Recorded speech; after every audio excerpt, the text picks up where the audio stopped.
Pengertian muskuloskeletal. Muskuloskeletal terdiri dari kata muskulo yang artinya otot atau alat gerak aktif. Skeletal artinya tulang, alat gerak pasif. Muskulo atau muskular adalah jaringan otot-otot tubuh, ilmu biologi. Skeletal atau osteo adalah tulang kerangka tubuh, ilmu osteologi. Muskuloskeletal disebut juga lokomotor. Sistem muskuloskeletal yang pertama ada otot muskel, merupakan jaringan tubuh yang berfungsi mengubah energi kimia menjadi kerja mekanik sebagai respon tubuh terhadap perubahan lingkungan. Kemudian yang kedua ada rangka skeletal, merupakan bagian tubuh yang terdiri dari tulang, sendi, dan tulang rawan atau kartilago sebagai tempat menempelnya otot dan memungkinkan tubuh untuk mempertahankan sikap dan posisi. Rangka tulang merupakan jaringan ikat yang keras dan kaku atau jaringan penyokong, banyak mengandung mineral, zat perekat, dan zat kapur. Sistem rangka atau tulang yang pertama yaitu bentuk tulang, terdiri dari tulang pipa, tulang pendek, tulang pipi, dan tulang tak sama bentuk.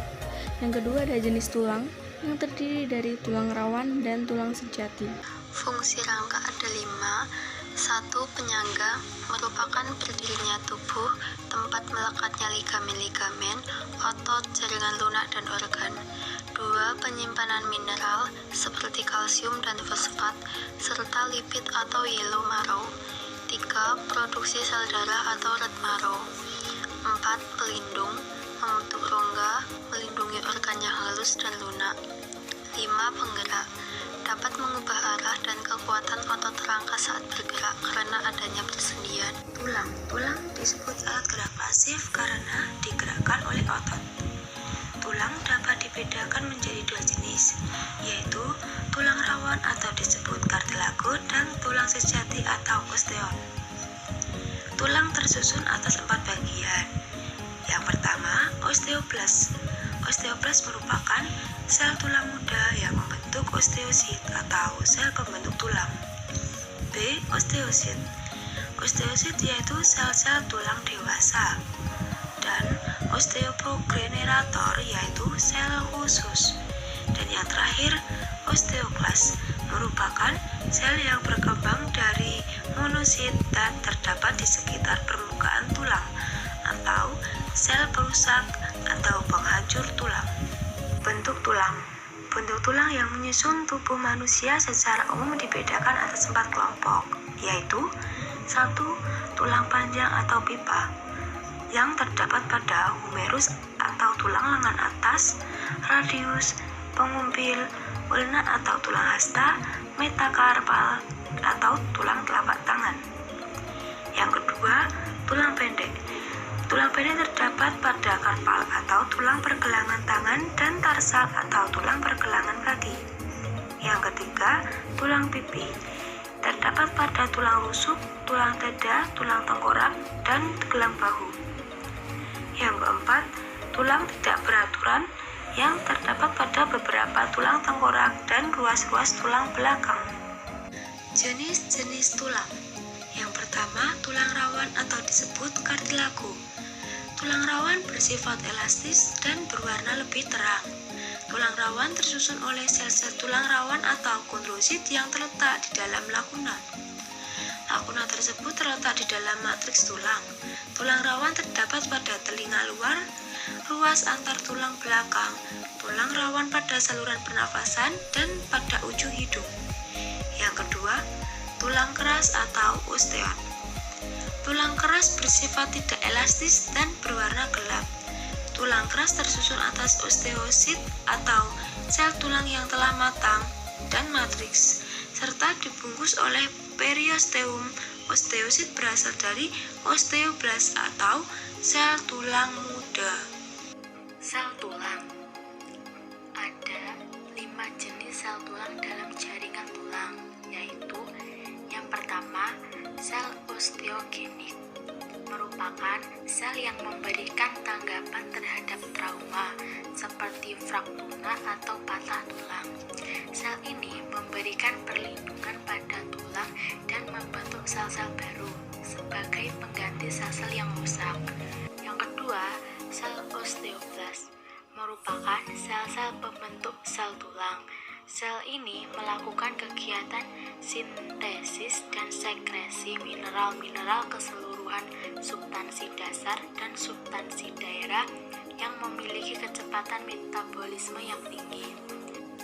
Yang ketiga ada sel osteosit, merupakan sel tulang dewasa yang terbentuk dari sel osteoblas.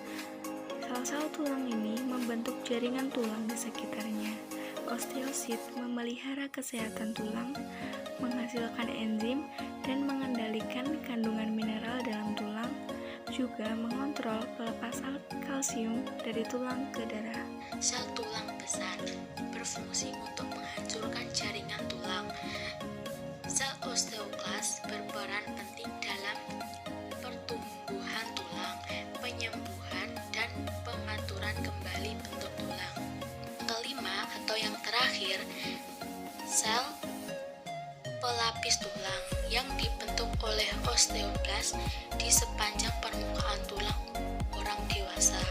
Sel tulang ini mengatur pergerakan kalsium dan fosfat dari dan ke dalam tulang. Osifikasi biasa disebut juga osteogenesis. Osifikasi adalah proses pembentukan tulang keras dari tulang rawan atau kartilago. Jenis osifikasi yaitu osifikasi intramembran dan osifikasi endokondral.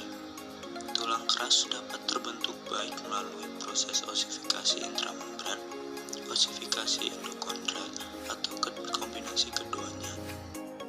Osifikasi intramembran. Osifikasi intramembran berasal dari mesenkim yang merupakan cikal bakal dari tulang. Pada proses perkembangan hewan vertebrata terdapat 3 lapisan lembaga, yaitu ektoderm, mesoderm, dan endoderm. Mesenkim merupakan bagian dari lapisan mesoderm yang kemudian berkembang menjadi jaringan ikat dan darah.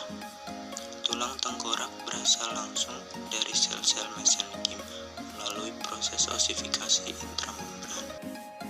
Pembagian rangka tubuh manusia. Rangka manusia dapat dikelompokkan menjadi 2 bagian, yaitu 1. Bagian poros tubuh atau aksial.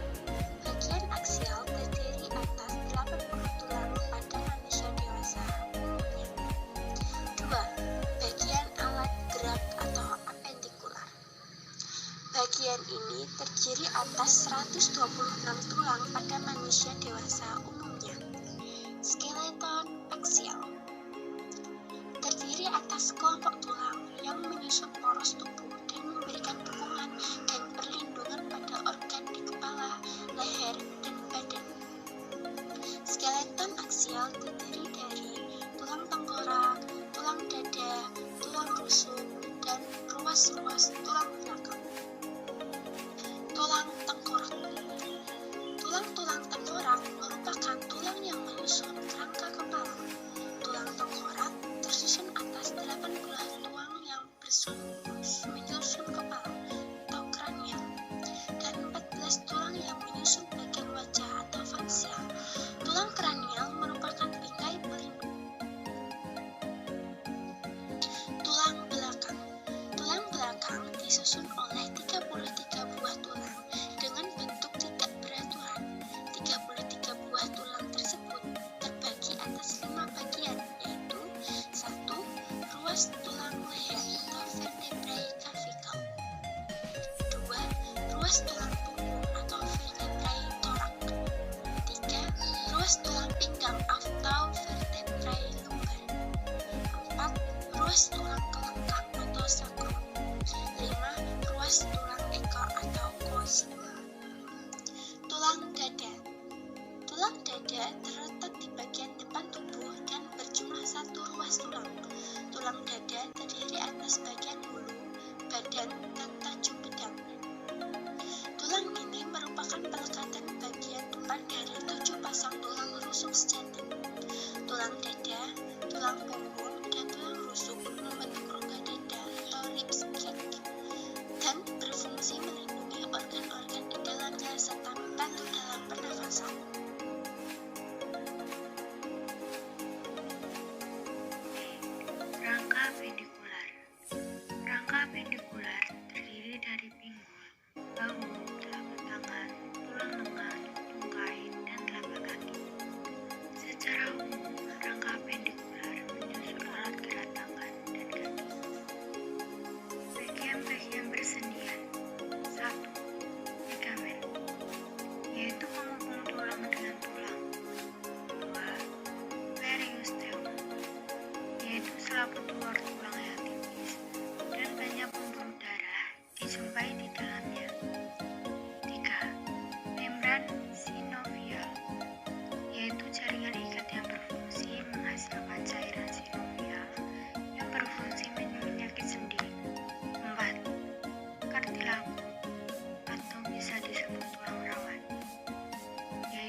hubungan antara tulang atau persendian atau artikulasi.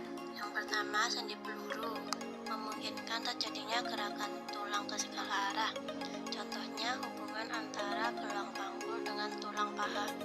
Yang kedua, sendi engsel gerakannya dua arah seperti engsel. Contohnya pada siku, lutut, jari. Yang ketiga, sendi luncur memungkinkan gerakan ke depan, belakang, atau kiri kanan. Contohnya hubungan antara tulang penyusun telapak kaki. Yang keempat, sendi pelana dapat bergerak dua arah seperti orang yang naik kuda di atas pelana. Contohnya hubungan antara tulang telapak tangan dengan ibu jari. Yang kelima, sendi putar tulang yang satu dapat berputar mengitari tulang lainnya, tetapi gerakan tersebut terbatas. Contohnya hubungan antara tulang atlas dengan tulang pada leher. Berat otot yaitu 40% dari berat badan dan berfungsi menggerakkan voluntar dan menegakkan tubuh. Otot bersifat elastis dan dapat diregangkan. Otot dapat dirangsang secara kimia, listrik, dan mekanik. Tulang-tulang tidak dapat digerakkan tanpa adanya 32 otot, sehingga otot sering disebut sebagai alat gerak aktif. Otot polos. Ciri-ciri otot polos meliputi yang pertama, terdiri atas sel-sel otot polos. Yang kedua, tiap sel mempunyai satu inti. Yang ketiga, berbentuk gelondong, bagian tengah menggelembung, serta kedua ujungnya meruncing. Yang keempat, tidak melekat pada rangka tubuh. Yang kelima, bekerja tidak dengan perintah otak, maka disebut dengan otot tak sadar.